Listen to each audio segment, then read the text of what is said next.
नमस्कार साथियों, एक बार फिर आप सबका स्वागत है फ्रेंड्स आज के वीडियो में। तो चलिए दोस्तों, कल के लिए ट्रेड प्लान करते हैं। मॉर्निंग में कैसे ट्रेड करेंगे, सुबह बाजार ओपन कैसे हो सकता है, इंपॉर्टेंट लेवल क्या होगा, इंट्राडे ट्रेडिंग के लिए बेस्ट ट्रेडिंग आइडिया क्या हो सकता है, इन सब के ऊपर वीडियो में डिटेल बात करेंगे फ्रेंड्स। वीडियो को आखिरी तक जरूर देखिएगा। तो चलिए फ्रेंड्स शुरू करते हैं। पहले बात करते हैं बैंक निफ्टी से। बट जैसे आप सबको पता है कि मैं बहुत दिनों बाद ये वीडियो पोस्ट कर पा रहा हूँ, लगभग एक सप्ताह के बाद। ओके, और थोड़ा सा बिजी हूँ, व्यस्त हूँ परिवार के साथ। और इस मार्केट ने भी बहुत परेशान किया है अभी, है ना। जिस तरीके से बाजार यहाँ पर 1000 पॉइंट नीचे 1000 पॉइंट ऊपर एवरीडे मूवमेंट किया है, इस रेंज में बहुत परेशानी हुआ होगा। और यहाँ पर मैं ओवरनाइट में स्ट्रैडल या स्ट्रेंगल बनाता था, लेकिन एक दिन बड़ा गैप डाउन हुआ था, उसमें मैं काफ़ी ज़्यादा फंसा, बड़े गैप डाउन में फंसा और ठीक ठाक नुकसान हुआ है। आप सबको मालूम है कि इस साल का प्रॉफिट लगभग 80% मेरा ड्रॉ डाउन हो चुका है। और देखते हैं अभी इस फाइनेंशियल ईयर में प्रॉफिट मेरा कम बाकी है इस साल का। अभी कुछ ट्रेड अगर अच्छा बन जाएगा तो ठीक है, अदरवाइज़ यहाँ पर कोई ट्रेड करने का भी कोई बहुत इच्छा मेरा नहीं है। जिस तरीके से मार्केट अभी मूवमेंट कर रहा है, इस वॉलेटिलिटी की अंत होने की संभावना अभी मुझे कम लगता है।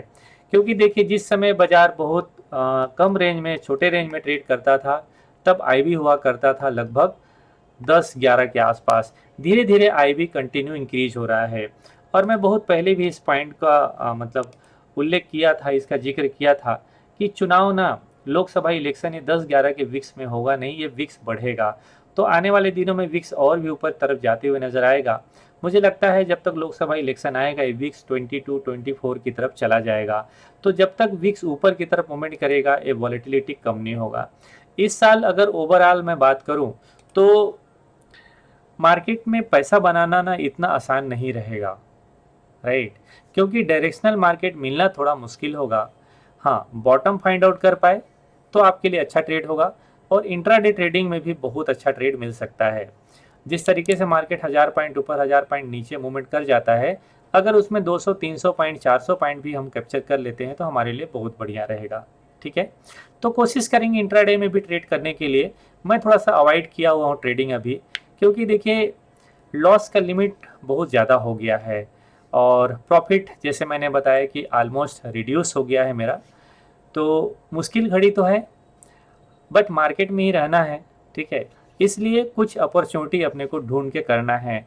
हर ट्रेंड में या हर लेवल में ट्रेड करेंगे तो शायद मुश्किल होगा, लेकिन अगर परफेक्ट सेटअप के बाद हम ट्रेड करते हैं तो हमें कोई ना कोई ट्रेड अच्छा मिलता रहेगा, जब भी मार्केट में एक बड़ा ट्रेंड आएगा तब। ठीक है, तो जैसे अगर अभी आप देखेंगे यहाँ पर मार्केट तो एक रेंज में ही नज़र आ रहा है।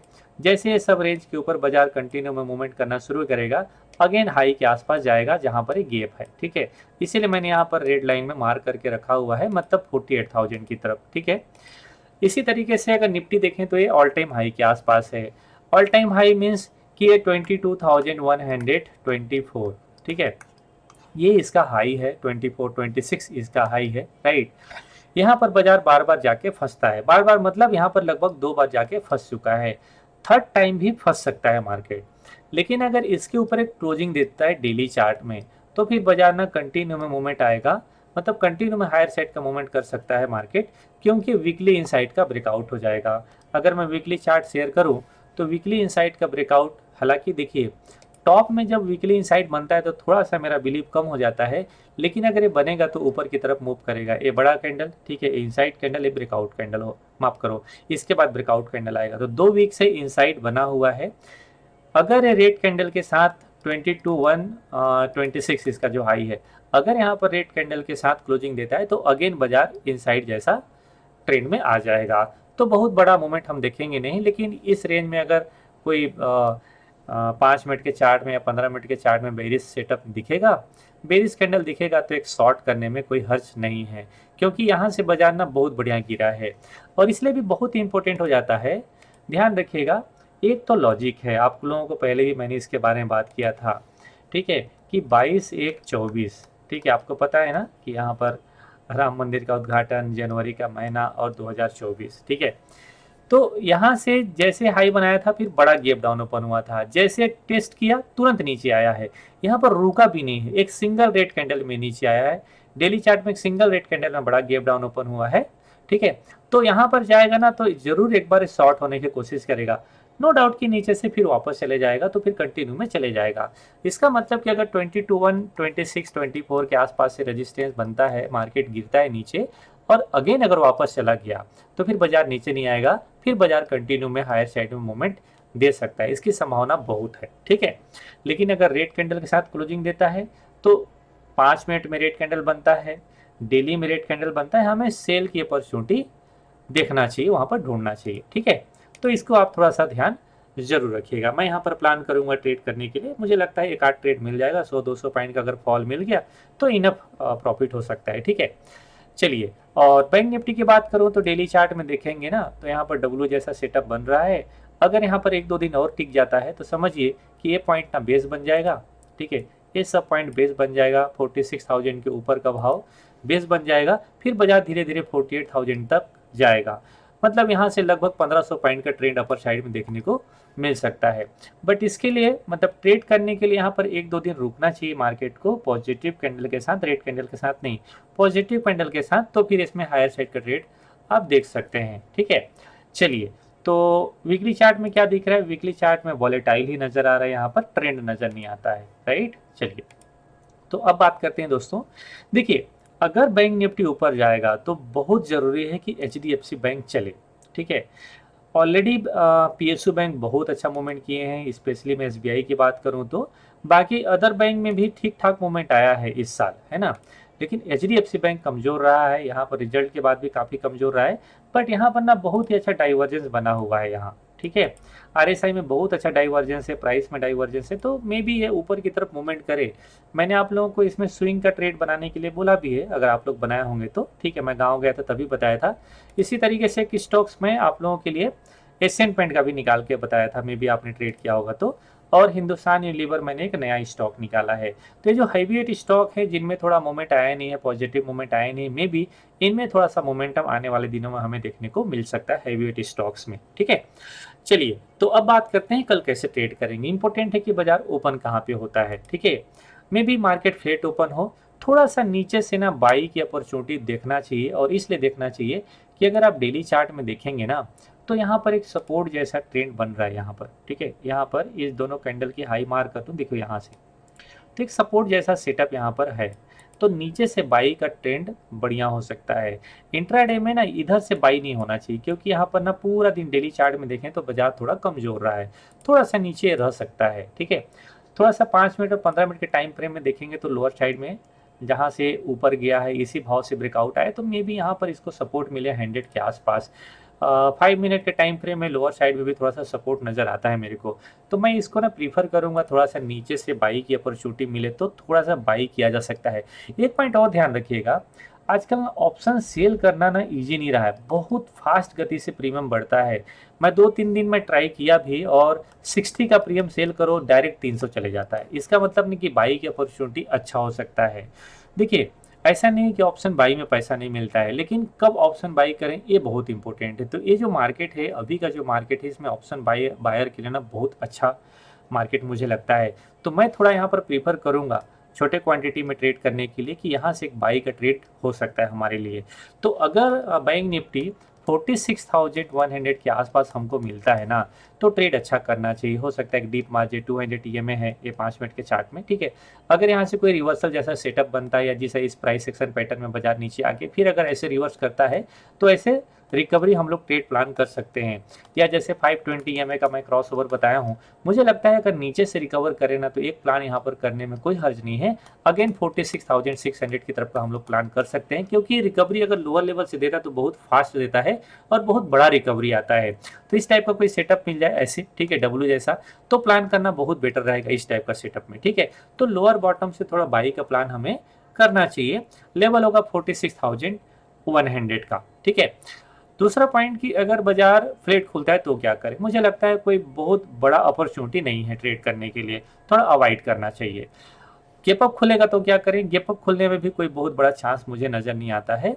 एक ही ऑप्शन नज़र आता है कि नीचे मिले तो बाई करें, क्योंकि ये मार्केट ना शॉर्ट की तरफ नहीं है, ये मार्केट थोड़ा सा बाई की साइड मुझे दिखता है। और जैसे आप लोग देखें यहाँ कि बड़ा बड़ा गैप डाउन के बाद भी बाजार कंटिन्यू ऊपर ही जाता है, तो बाजार एटलीस्ट यहाँ पर होल्ड करना चाहेगा इस रेंज को। अगर इस रेंज को होल्ड करता है, इस टाइप का रेंज बना देता है, तो फिर हमें अपर साइड का ट्रेड प्लान करने का चांस मिल जाएगा ब्रेकआउट में। तो बेटर होगा कि अगर हम बॉटम से प्लान करें तो ब्रेकआउट का भी मोमेंट हमें कैप्चर करने को मिल सकता है और ट्रेंड में कंटिन्यू हम लोग खड़े हो सकते हैं अगर हम यहाँ से ट्रेड प्लान करते हैं तो ये ज़्यादा अच्छा रहेगा। मुझे लगता है बाजार यहाँ पर 2-3 दिन अगर साइडवेज हो जाता है तो फिर आपको एक बढ़िया ट्रेड मिल सकता है हायर साइड के लिए 48,000 के तक का। ठीक है, 48,000 इसका गैप है, तो गैप को एक रेजिस्टेंस बना के बाजार नीचे आ सकता है, तो एक ट्रेंड हमें ठीक ठाक मिलने वाला ऐसा मुझे लगता है अगर यहाँ पर बाजार रुकता है तो। निफ्टी में बहुत ज़्यादा चांस नहीं है। आवरली चार्ट देखेंगे तो बाजार साइडवेज ट्रेंड में ही रहा है लास्ट डे। ठीक है, और मुझे यहाँ पर कुछ खास मोमेंट नज़र आता नहीं है। हाँ, मैं टॉप को ज़रूर देख रहा हूँ, अगर टॉप मुझे मिलता है तो एक मैं प्लान करूँगा यहाँ पर। ठीक है, शॉर्ट करने के लिए या फिर पुट बाई करने के लिए। अगर शॉर्ट करेंगे तो यहाँ पर ITM प्रीफर करेंगे 22,000 का एटलीस्ट, या फिर 21,800 का कॉल सेल करना प्रीफर करेंगे। बेटर रहेगा पुट बाई कर लो, ज़्यादा अच्छा है क्योंकि प्रीमियम ज़्यादा अच्छा मिलेगा और पैसा भी कम लगेगा। ठीक है, मतलब जब 22,100 24-26 के आसपास रेजिस्टेंस बनता है तो। बट ध्यान रखना कि अगर एक क्लोज दे देता है ग्रीन कैंडल के साथ, इसके ऊपर क्लोजिंग दे देता है तो फिर बाजार कंटिन्यू में ऊपर चले जाएगा, ऐसा मुझे लगता है।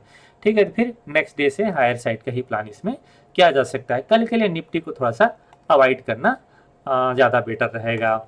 देखिए, मिड कैप निफ्टी की एक्सपायरी है, ऑल टाइम हाई के ऊपर क्लोजिंग दिया है। ठीक है, और जब भी ऑल टाइम हाई के पास जाता है फिर छोटा छोटा कैंडल बनाना शुरू करता है। इंट्राडे में 10:30 बजे के आसपास इसमें कोई ट्रेड प्लान किया जा सकता है।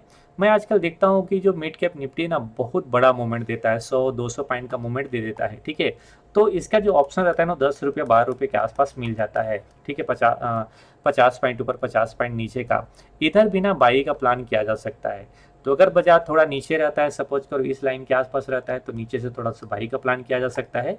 अगर हम लोग इसका छोटे टाइम फ्रेम में चार्ट देखें, सपोज करो कि इस टाइप का हमने प्लान देखा है यहाँ पर, अगर हमको मार्केट इधर मिल जाता है, मैं इस चार्ट को ऊपर कर लेता हूँ, सपोज करो यहाँ पर अगर हमको मार्केट नीचे मिल जाता है, थोड़ा सा इसमें बाई का प्लान किया जा सकता है। ठीक है, या फिर हीरो जीरो जैसा भी प्लान इसमें किया जा सकता है। मुझे लगता है कि इसमें ट्रेड मिल जाएगा, या फिर नीचे से बाजार कहीं हमें रिकवरी का कोई सेटअप नज़र आता है तो भी हम लोग इसमें लोअर लेवल से बाई का प्लान कर सकते हैं। थोड़ा टॉप में जाने के बाद फिनांस निफ्टी को देखो या फिर मिड कैप निफ्टी को देखो, फिर इन लोग छोटा छोटा मूवमेंट करना शुरू कर देते हैं जब ऑल टाइम हाई टेस्ट करते हैं। तो जैसे यहाँ पर ऑल टाइम हाई टेस्ट किया, एक कैंडल बड़ा बना, फिर धीरे धीरे इसमें मूवमेंट आ रहा है ऑल टाइम हाई के ऊपर। जैसे मैं इसमें ओवरनाइट में अगर देखो गैप अप गैप डाउन में तो बचने का ऑप्शन ही नहीं है। Gap up gap down open हुआ तो नो डाउट फंस नहीं है सब लोगों को। ठीक है, लेकिन जब ऑल टाइम हाई के ऊपर चले जाता है मार्केट, फिर इसमें ना मतलब एक्सपायरी में ट्रेड बनाना बहुत बढ़िया रहता है। ठीक है, मैंने एक छोटा क्वांटिटी इसमें प्लान किया भी है। ठीक है, मतलब एक स्ट्रेंगल जैसा, तो जैसे 11,000 का पुट सेल कर दिए और 11,050 का इसका कॉल सेल कर दिए। ठीक है, छोटे क्वांटिटी के साथ, तो ठीक ठाक मॉर्निंग में डीके मिल जाता है। मैंने आप लोगों को एक दिन बताया भी था, लेकिन नेक्स्ट डे ही गैप डाउन ओपन हो गया था। शायद आप लोग नहीं किए होंगे, बट किए होंगे तो अभी इसमें पैसा मिल रहा होगा 2 दिन से। एक दिन गैप डाउन ओपन हुआ, फंस गए, लेकिन अगले दिन करेंगे तो प्रॉफिट आना शुरू हो गया। रोज रोज गैप डाउन थोड़ी होगा, बट फंस जाने से क्या होता है ना कि फिर फियर आने लगता है, फिर ट्रेड नहीं हो पाता है। तो थोड़ा सा ध्यान रखें, क्वांटिटी कम कर दें, बट ट्रेड करना चाहिए। और दूसरा तो ऑप्शन है नहीं ओवरनाइट में ट्रेड कैरी फॉरवर्ड करने के लिए, राइट। तो कल इसमें थोड़ा सा प्लान कर सकते हैं हीरो जीरो जैसा। मैं इसमें कुछ ट्रेड अगर अच्छा दिखेगा तो टेलीग्राम चैनल में भी आप लोगों को शेयर करूंगा। ठीक है, चलिए एक स्टॉक और कल इंट्राडे में ट्रेड करने के लिए HDFC बैंक, मैं इसको ना 2 दिन से कैश में ट्रेड कर रहा हूँ। कैश में शायद मैं बहुत दिनों बाद ट्रेड कर रहा हूँ और ठीक ठाक इसमें मिल रहा है, क्योंकि बॉटम से, जैसे मैंने PNB को बॉटम से पकड़ा था, ओके, बॉटम से नहीं मतलब यहाँ पर पकड़ा था, तब भी कितना अच्छा ट्रेड मिला। मैंने बात किया था आप लोगों को 83 से कि इसको ट्रेड लेके जा सकते हैं और 200 तो इसको कैरी कर सकते हैं। ठीक है, तो अगर किए होंगे ठीक ठाक पैसा मिल रहा होगा। ऐसे ही मुझे HDFC बैंक दिखता है। नो डाउट कि भाई रिजल्ट के बाद बहुत खराब हुआ और कंटिन्यू नीचे ही जा रहा है, लेकिन कितना नीचे यार, HDFC बैंक है, मतलब खत्म थोड़ी हो जाएगा। ठीक है, तो इस बिलीफ के साथ कि बाजार रिकवर कर जाएगा, ये रिकवरी दे देगा, मुझे लगता है इसमें प्लान करना चाहिए। ठीक है, तो इसमें इंट्राडे में ट्रेड प्लान कर सकते हैं। इसमें 10-15 पॉइंट नीचे मिलता है, बाई करिए। जैसे मान लो कल के दिन पे 1410 के आसपास मिलते हैं, इसे बाई कर सकते हैं। 1400 का एसएल रख लें, 1400 का एसएल रख लें, 1410 के आसपास बाई करें या 1415 के आसपास भी बाई करें, 10 रुपये का एसएल रखें और 15-20 रुपये का टारगेट रखें, इससे ज़्यादा कभी नहीं। तो इसको प्लान कर सकते हैं। और स्विंग लेना है तो इसको 1700 की तरफ का ट्रेड में देखता हूँ। ठीक है, चलिए, देखिए खराब समय में ही कोई स्टॉक्स ऊपर जाता है, अच्छे समय में तो बाज़ार ऊपर मिलेगा ना। अगर अभी आप देखेंगे कि चलो मैं रिलायंस इंडस्ट्री में स्विंग का ट्रेड बनाता हूँ, तो रिलायंस इंडस्ट्री ऑलरेडी 2900 में, यार क्या बनाओगे? तो जब किसी स्टॉक का खराब दौर रहेगा तभी तो आपको ट्रेड मिलेगा ना, समझ पा रहे हैं आप? ठीक है। वैसे ही एशियन पेंट में मैंने ट्रेड बनाया हुआ है ऑलरेडी, 3000 का कॉल बाई करके 3200 का सेल किया हुआ है, आप लोगों को भी मैंने दिया था। यहाँ पर डब्लू जैसा सेटअप भी बना हुआ है, तो मुझे लगता है इसमें भी ट्रेड प्लान कर सकते हैं। अगर आप ऑप्शन में ट्रेड प्लान नहीं कर सकते तो कैश में इसको ले सकते हैं, आपको यहाँ तक 3400 का टारगेट मिल जाएगा, 3500 का टारगेट मिल जाएगा और डेफिनेटली देके जाएगा। हैबिट स्टॉक चला नहीं है। दूसरा स्टॉक है, कौन नज़र आ रहा है मुझे, हिंदुस्तान यूनिलीवर, इसको भी देखिए, इसका भी डाइवर्जेंस बहुत अच्छा बना हुआ है। तो मुझे लग रहा है कि स्टॉक अगेन 2500 2600 की तरफ 2700 की तरफ जाने के लिए तैयार है, इसको लेना चाहिए यहाँ पर। ठीक है, 2300 के नीचे का स्टॉप लॉस डाल दीजिए। ओके, तो एक ट्रेड अच्छा हो सकता है अगर आप इसको लेना चाहें तो। मैं कल इसको इंट्राडे में भी ट्रेड प्रीफर करूंगा। 10-15 पॉइंट नीचे मिलेगा बाई कर लेंगे, सिंपल। 10-15 पॉइंट नीचे मिलेगा बाई कर लेंगे, 10-15 पॉइंट नीचे का स्टॉप लॉस रख लेंगे और टारगेट 20-25 पॉइंट का रख लेंगे, सिंपल इंट्राडे में। तो इंट्राडे में ट्रेड करने के लिए इनफ है, तो कल आप इसको नजर रख सकते हैं, राइट। मैं एक प्लान किया हूँ दोस्तों, आने वाले दिनों में एक नया चैनल बनाऊंगा अगेन, और उस चैनल में ना केवल स्विंग के लिए स्टॉक प्रीफर करेंगे। आप लोग देखते होंगे स्विंग के लिए स्टॉक, या मैं डिलीवरी के स्टॉक देता हूँ या मैं जो लेता हूँ, बहुत अच्छा रिटर्न दिए हैं। और मैं इस साल इक्विटी में जो प्रॉफिट बुकिंग किया हूँ इसके वजह से बचा हुआ हूँ, नहीं तो ऑप्शन का तो प्रॉफिट ऑलमोस्ट खत्म हो गया, राइट। तो क्या आप लोग चाहेंगे तो ज़रूर कमेंट करिएगा। मैं जल्दी इसका एक चैनल बनाऊंगा और उसमें केवल स्विंग के स्टॉक्स जिसमें 10% 15% मिले प्रॉफिट बुकिंग करें और निकले, तो ऐसा उसमें हम लोग प्लान करेंगे, ठीक है। और मैं आप लोगों के लिए स्टॉक शेयर करूंगा, आप लोग अपने एनालिसिस के साथ थोड़ा सा चार्ट रीडिंग करने के बाद थोड़ा सा अपना लॉजिक के साथ उसमें आप एंट्री ले सकते हैं, अच्छे रिस्क रिवॉर्ड के साथ, राइट। तो फ्यूचर में इसका प्लान करेंगे, मैं जल्दी एक नया चैनल क्रिएट करूंगा, आप सबके लिए बेनिफिशियल होगा ऐसा मुझे उम्मीद है। तो इस वीडियो में यहीं तक दोस्तों, यहीं पर वाइंड अप करते हैं। वीडियो देखने के लिए आप सबको धन्यवाद। मिलता हूँ नेक्स्ट वीडियो में, तब तक के लिए नमस्कार, जय हिंद।